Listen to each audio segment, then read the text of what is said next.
نصلي على رسوله الكريم أما بعد فقد قال الله تبارك وتعالى في القرآن الكريم أعوذ بالله من الشيطان الرجيم بسم الله الرحمن الرحيم اقرأ باسم ربك الذي خلق خلق الإنسان من علق اقرأ وربك الأكرم الذي علم بالقلم علم الإنسان ما لم يعلم صدق الله العظيم. برادران اسلام اور میرے محترم بزرگوں، بھائیوں اور دوستوں، مکہ کی جس جہالت میں ہمارے نبی صلی اللہ علیہ وسلم کو اللہ نے مبعوث فرمایا، وہ ایسا دور تھا کہ لڑکیوں کو زندہ درگور کیا جا رہا ہے. سب لوگوں نے بت تراشے ہوئے تھے، کوئی بچہ دینے والا تھا تو کوئی روزی دینے والا تھا، کوئی بارش برسانے والا تھا تو کوئی مسائل کو حل کرنے والا تھا. ایسے حالات کے اندر جب یہ قتل و غارت گری عام تھی، انسان کے خون کا پیاسا تھا، ہمارے نبی صلی اللہ علیہ وسلم کو اللہ رب العزت نے مبعوث فرمایا. اور سب سے پہلی وحی جو آئی وہ اقرأ باسم ربک الذی خلق، تعلیم کے متعلق اللہ نے نازل فرمایا.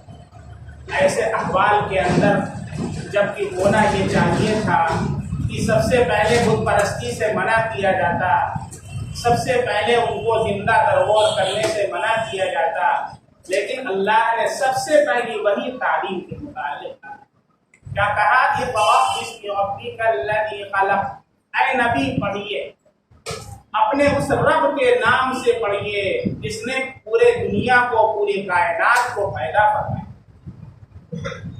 ایک مثال سے آپ اس کو اس طرح سمجھیں، جیسے کوئی کمرہ ہو، کوئی گھر ہو جو انتہائی اندھیرا والا، تاریک والا گھر ہو، تاریکی والا گھر ہو، اور اس کے اندر بہت سے کیڑے مکوڑے رہنے لگے ہوں، بہت سے جانوروں نے اس کو اپنا گھر بنا لیا ہو.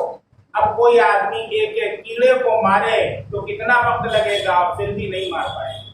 اس کے لیے سب سے عمدہ شکل یہ ہوگی کہ آپ وہاں پر ایک چراغ روشن کریں، وہاں پر شمع روشن کر دیں، اس گھر کو آپ چراغ سے روشن کر دیں. وہاں پر جب روشنی پھیلے گی تو جہالت خود بخود دور ہو جائے گی، کیڑے مکوڑے بھی وہاں سے بھاگ جائیں گے اور وہ سمجھ جائیں گے کہ یہ روشنی میں ہمارا گزر بسر نہیں ہے. اسی طریقے سے جہاں بت پرستی کی وبا عام تھی، جہاں لڑکیوں کو زندہ درگور کیا جا رہا تھا، جہاں ایک دوسرے کو قتل کیا جا رہا تھا، اور کون سی ایسی خرابی تھی جو وہاں نہیں پائی جا رہی تھی، اللہ رب العزت نے علم کی شمع روشن کرنے کا کیا فرمایا؟ اقرأ باسم ربک الذی خلق. Gain education from the world, from Allah. اللہ کے نام سے پڑھنا شروع کیجئے، تعلیم حاصل کرنا شروع کیجئے. جب تعلیم آئے گی تو سارے کے سارے خرافات یہ لوگ چھوڑ دیں. یہاں پر دیکھیں پہلے زمانے میں کیا ہوتا تھا کہ ایک ہی جگہ دین کی بھی تعلیم ہوتی تھی اور دنیا کی بھی تعلیم. یہ دونوں کو بانٹا نہیں گیا تھا، یہ دین کی تعلیم الگ ہے اور دنیا کی تعلیم الگ ہے. دین کی تعلیم حاصل کرنا ہے تو آپ مدرسے میں جائیے، دنیا کی تعلیم حاصل کرنا ہے تو آپ کالج کے اندر جائیے. یہ سارا کا سارا جو ڈیوائڈ ہوا ہے یہ کب ہوا ہے؟ یہ بہت بعد کے اندر ہوا. ورنہ آپ پہلے دیکھیں ہمارے جتنے بڑے علماء تھے وہ اچھے اسکالر ہوا کرتے تھے، اچھے سائنسداں ہوا کرتے تھے.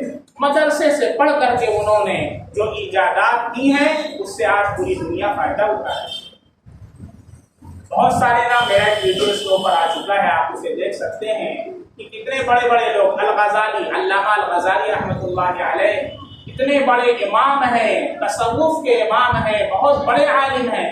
وہ فلسفی جو پڑھایا جاتا ہے کالج کے اندر، اس فلسفی کو ایجاد کرنے والے، اس کی بنیاد رکھنے والے ہیں. آج پوری دنیا کے کالج اور یونیورسٹی کے اندر فلسفی ایز اے سبجیکٹ پڑھایا جاتا ہے. البیرونی کون تھے؟ ان دی ارتھ ریڈیس، زمین کے اندر جو ریڈیس پایا جاتا ہے اس کے امام ہیں، اس کو ایجاد کرنے والے، اس کی کھوج لگانے والے البیرونی. پوری دنیا کو اس سے پہلے پتہ نہیں، آج جا کر دنیا کو معلوم ہوا ہے اور پوری دنیا اس سے فائدہ اٹھا ہے۔ اسی طریقے سے بہت ساری مثالیں دنیا کے اندر اللہ رب العزت نے ایسا علم حاصل کرنے کا حکم دیا ہے جو علم نافع، کون سا علم ہو؟ علم نافع، یعنی نفع پہنچائے۔ چنانچہ ہمارے نبی صلی اللہ علیہ وسلم دعا کیا کرتے تھے، اللہم انی اسألک علما نافعا، اے اللہ میں آپ سے نفع پہنچانے والا علم مانگتا ہوں۔ نفع پہنچانے والا علم کون سا ہے؟ چاہے دنیاوی نفع ہو چاہے اخروی نفع ہو، دونوں نفع اس کے اندر شامل ہے، اس کو اللہ کے نبی نے حاصل کرنے کا۔ چنانچہ اللہ کے نبی صلی اللہ علیہ وسلم نے خود ایک صحابی حضرت زید رضی اللہ عنہ ان کو حکم دیا کہ وہ مختلف زبانوں کو سیکھیں۔ چنانچہ وہ بہت سی زبانیں سیکھا کرتے تھے، عبرانی زبان سیکھا اور بہت سی زبانیں سیکھا۔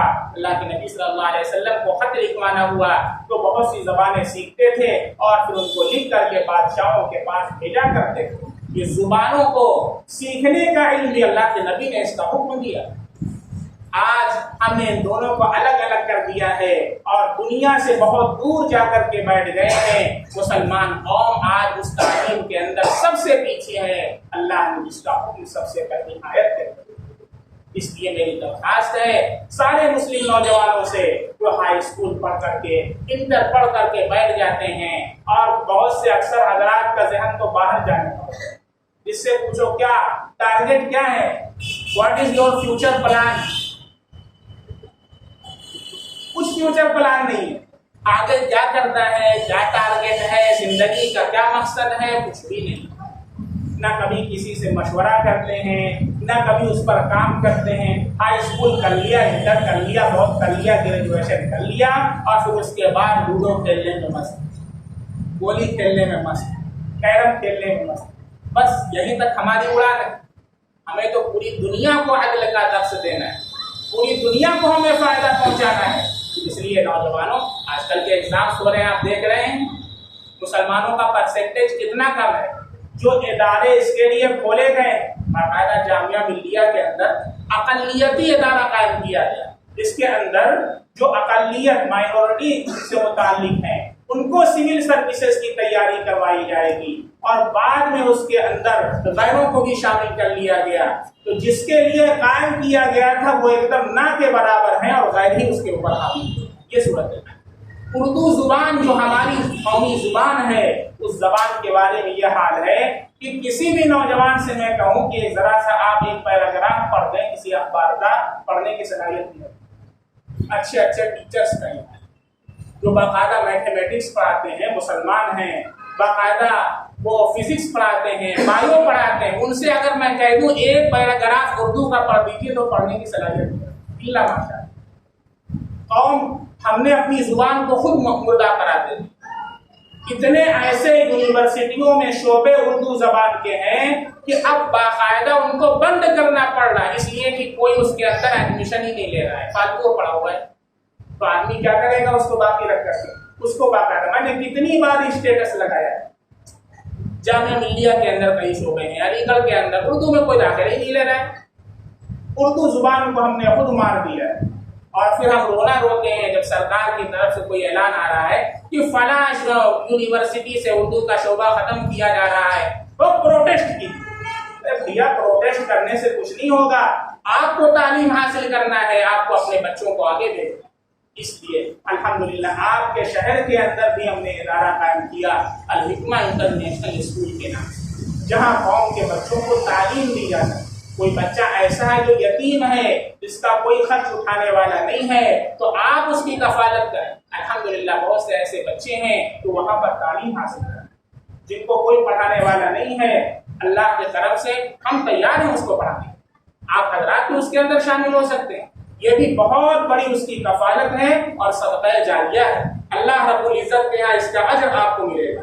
اگر آپ نہیں کر سکتے، خود آپ نہیں پڑھا سکتے یا آپ کی اولاد نہیں ہے، تو کم سے کم ایسی اولاد کو، ایسے لوگوں کو آپ پڑھائیے کہ جو لوگ تعلیم کے اندر آگے جائیں اور ملک کا اور قوم کا نام روشن کریں۔ یہ ہماری ذمہ داری ہے۔ کسی کے پاس فیس دینے کے لیے خرچ نہیں ہے، آپ اس کی فیس جمع کر سکتے ہیں۔ کسی بچے کے پاس کتاب خریدنے کے لیے پیسہ نہیں ہے، آپ اس کی کتاب خرید سکتے ہیں۔ اس لیے میری درخواست ہے قوم کے جو پڑھے لکھے حضرات ہیں اور جو نوجوان ہیں کہ محلہ وائز آپ کمیٹی بنائیں اور اس کمیٹی کے اندر یہ معلوم کریں کہ محلے میں کتنے ایسے نوجوان ہیں جو تعلیم ہائی اسکول پڑھ کر کے بیٹھے ہوئے ہیں، انٹر کر کے بیٹھے ہوئے ہیں، آگے کچھ نہیں کر رہے ہیں، گلی ڈنڈا کھیل رہے ہیں، کرکٹ کھیل رہے ہیں، کچھ ان کا مقصد ہی نہیں ہے۔ آپ ان کے گھر جائیں، ان کے پیرنٹس کو بیٹھائیں، ان سے مشورہ کریں، ان سے بات کریں اور یہ پوچھیں کہ بھائی آخر کیا وجہ ہے کہ آپ کا بچہ پڑھائی نہیں کر رہا ہے۔ اگر کوئی ایسی وجہ ہے، معاشی کمزوری کی وجہ سے نہیں پڑھائی کر پا رہا ہے یا کوئی اور وجہ ہے، تو آپ اس کے لیے اس کمیٹی کے ذریعے سے اس کا تعاون کریں۔ کتاب خریدنے کا پیسہ نہیں ہے تو کتاب خرید کر کے اس کو دلوائیں۔ پڑھنے کے لیے اس کے پاس پیسہ نہیں ہے، فیس نہیں ادا کر سکتا ہے، ہمارے اسکول کے اندر لے آئیں، انشاءاللہ سارے بچوں کی تعلیم کا انتظام کیا جائے گا اور قوم کا اور جونپور کا کوئی بھی بچہ انشاءاللہ بغیر تعلیم کے نہیں رہے گا۔ یہ مشن ہے ہمارا اور اس مشن کے اوپر ہم کام کر رہے ہیں اور یہی میری دلی خواہش ہے کہ جونپور کا ہر بچہ اور ہر بچی تعلیم سے آراستہ اور پیراستہ ہو اور وہ پڑھ کر کے آگے جج بنے، پڑھنے کے بعد آگے IAS اور IPS ایگزامس وہ پاس کرے اور اس کے اندر جا کر کے ایک عادل اور ایک اچھا مسلمان بن کر کے قوم کی رہنمائی بھی کرے اور بتلائے کہ ایک مسلمان کیسا ہوتا ہے اور اس کے شناخت کیسی ہوتی ہے، اس کے اخلاق کیسے ہوتے ہیں، وہ نماز کو کبھی نہیں چھوڑتا ہے۔ ابھی میں پوچھ لوں، کوئی ہاتھ نہ اٹھائیے گا، فجر کی نماز آج کتنے لوگوں نے پڑھا؟ ہاتھ نہ اٹھائیے گا، میں رسوا کرنا نہیں چاہتا، اپنے دل میں آپ لوگ سوچیں آج فجر کی نماز کتنے لوگوں نے پڑھا ہے؟ ایک سوال۔ دوسرا سوال، سورہ کہف کتنے لوگوں نے پڑھا ہے؟ اس سے پہلے کتنی مرتبہ میں نے بتایا، ہمارے نبی صلی اللہ علیہ وسلم نے فرمایا جو سورہ کہف جمعہ کو پڑھتا ہے ایک ہفتے تک اس کے لیے ایک نور معلق رہتا ہے۔ ایک ہفتے تک آپ کو میک اپ کرنے کی ضرورت نہیں ہے، اللہ تعالیٰ قرآنی میک اپ آپ کے چہرے پر کرے، ایسا میک اپ ہوگا۔ ابھی کل ایک بچی نے مجھے بامبے سے فون کیا، میرا بیان سنتی ہے، انٹر کا ایگزام اس نے دعا کے لیے کہا تھا، میں نے دعا کیا، الحمدللہ پاس ہو گئی، 78 یا 9% اس کا آیا ہے اور اس نے جمعرات کی شب میں اللہ کے نبی صلی اللہ علیہ وسلم کی زیارت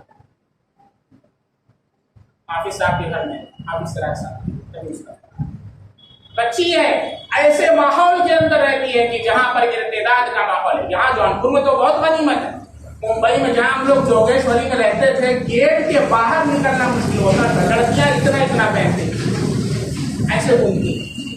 آپ اپنی نگاہ کی کیسے حفاظت کریں گے، ایمان کی کیسے حفاظت کریں گے، لیکن جو وہاں پر ایمان کی حفاظت کر لے گا جونپور اس کے لیے کچھ ایسے ماحول کے اندر بھی کچھ ایسے بچے بچیاں ہیں جن کو اللہ کے نبی کی زیارت ہو رہی ہے۔ میرے بھائی اگر ہم پیچھے ہیں اس کے اندر تو ہماری تمیز کے اندر ہم نمازیں چھوڑتے ہیں، ہم قرآن نہیں پڑھتے ہیں، ہمیں اپنے نبی سے سچی محبت نہیں ہے۔ کتنا درود شریف پڑھا کل ہم نے، جمعہ کے دن درود شریف کثرت سے اللہ کے نبی صلی اللہ علیہ وسلم کے اوپر پڑھنا ہے۔ غروب آفتاب کے بعد سے اس کا وقت شروع ہو جاتا ہے، 100 مرتبہ کس نے پڑھا؟ اپنے دل سے پوچھیں، یہ ہماری محبت اپنے نبی سے، جس نبی نے ہمارے لیے اپنی پوری زندگی کو قربان کر دیا، آج ہم اس کے لیے ایک مرتبہ درود شریف پڑھتے ہیں۔ میرے بھائی اس لیے آئندہ کے لیے عزم کیجئے، آئندہ کے لیے ارادہ کیجئے کہ انشاءاللہ ہم مسلمان ہیں تو مسلمان کا مطلب صرف اللہ نہاری توڑنے والا نہیں، مسلمان وہ قوم ہے جو پوری دنیا کے لیے نفع بخش بنا کر کے، جو پوری دنیا کو فائدہ پہنچانے والی بنا کر کے بھیجی گئی ہے، جو پوری دنیا کے لیے مخلوق کو نفع پہنچانے والی بنا کر کے بھیجی گئی ہے۔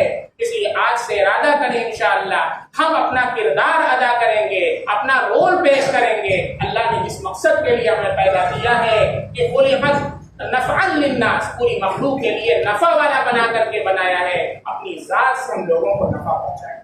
اور گرمی کا سیزن چل رہا ہے، اس لیے کم سے کم اتنا تو کر سکتے ہیں کہ آپ اپنے گھر کے سامنے، اپنی دکان کے سامنے ایک بسلیری کا بڑا والا بوتل رکھ دیں اور ایک گلاس رکھ دیں کہ کوئی بھی گزرنے والا اس کو آپ پانی پلائیں اور وہاں پر لکھ دیں کہ مفت پانی یہاں پر ملتا ہے۔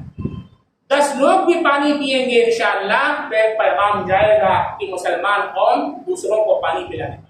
یہود پر آپ جا کر کے دیکھیں، ایک جویلر کی دکان ہے، ہمیشہ سے اس کی عادت ہے، وہ کیا ہے کیا کرتا ہے اس سے نہیں لینا دینا، لیکن وہ اپنی دکان صاف کرے گا، صاف کرنے کے بعد ایک ٹیبل لگائے گا، ٹیبل کے بعد ایک تھرمس 500 روپے کا ملتا ہے، اب ہنی برتن والے کے یہاں سے لے لیں، وہاں سے ٹیبل لگائے گا، ٹیبل کے اوپر بوتل رکھے گا، تھرمس رکھے گا، اور اس تھرمس کے اندر ایک بسلری بوتل پانی کا ڈال دے گا اور لکھے گا جل پیاؤ، ایسے کچھ لکھا ہوا، جا کر کے دیکھیں۔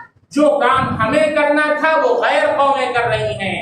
کھانا کھلانا، اللہ کے نبی نے فرمایا جو 4 کام کر لے وہ جنت میں داخل ہو جائے۔ وہ 4 کام کون سا ہے؟ اطعموا الطعام، کھانا کھلاؤ، بھوکے کو کھانا کھلاؤ، وصلوا باللیل والناس نیام، جب سب لوگ سو رہے ہوں تو اٹھ کر کے اللہ کے سامنے ہم سجدہ دیں۔